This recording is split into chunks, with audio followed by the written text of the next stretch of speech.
So what are some threats to the doctrine of Sola Gratia in churches like ours, in Reformed and confessional churches that are committed to an expository ministry? And the threats would seemingly be twofold, or even if I were to add, I'm going to go ahead and say threefold. So one of them can be that there can be a pulpit problem. And what I mean by that is that the balance of what we might call the balance between law and grace, or grace and duty, is imbalanced in such a way that a believer listening regularly spends far more time in self-examination and in finding their hope and their confidence and their assurance in themselves and in their performance, and not in the work of Christ, so that on any given week they are happier and more content because of their work plus the work of Jesus than they are simply in the work of Jesus alone. A second threat to the doctrine of Sola Gratia is how that is worked out in our own interpersonal relationships. So for instance, now whenever I am doing premarital counseling, I begin with the question to the husband, prospective husband and wife: what is your view and understanding of the gospel?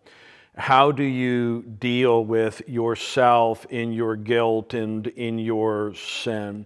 And I'm trying to understand if they have a legalistic relationship with God or an understanding of the grace of God. Because if they have a legalistic understanding, God is always scrutinized, and God is always watching, God is always disappointed, you're always failing. And if that's how you view God toward you, you're going to tend to carry that onto your own relationships with other people.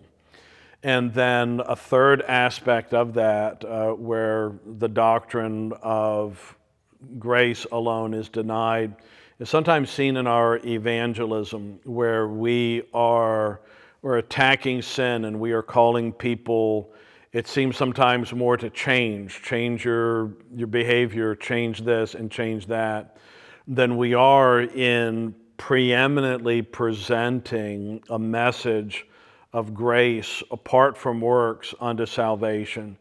And so our good news is not, if you change, God will accept you. Our good news is that Christ has done everything necessary for you to have a perfect righteousness, and He will take upon Himself graciously, lovingly, and mercifully the debt of your sin.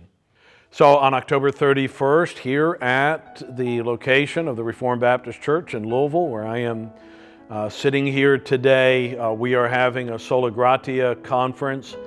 Pastor Sam Waldron and Pastor John DeVito, as well as myself, are going to be ministering the Word of God. And this on a Reformation Day, and we're going to be reminded that Reformation was birthed, yes, through exegesis and solid theology, but it was also birthed through the painful experience of a man who saw his sin and who saw the holiness of God and despaired, until the reality of salvation by grace through Jesus Christ came into his heart and set his soul free. And that simple message is the old apostolic message that's been setting sinners free for 2,000 years and causing saints to rejoice. And we hope you can come and your heart will be dealt with and you'll be made glad by grace alone.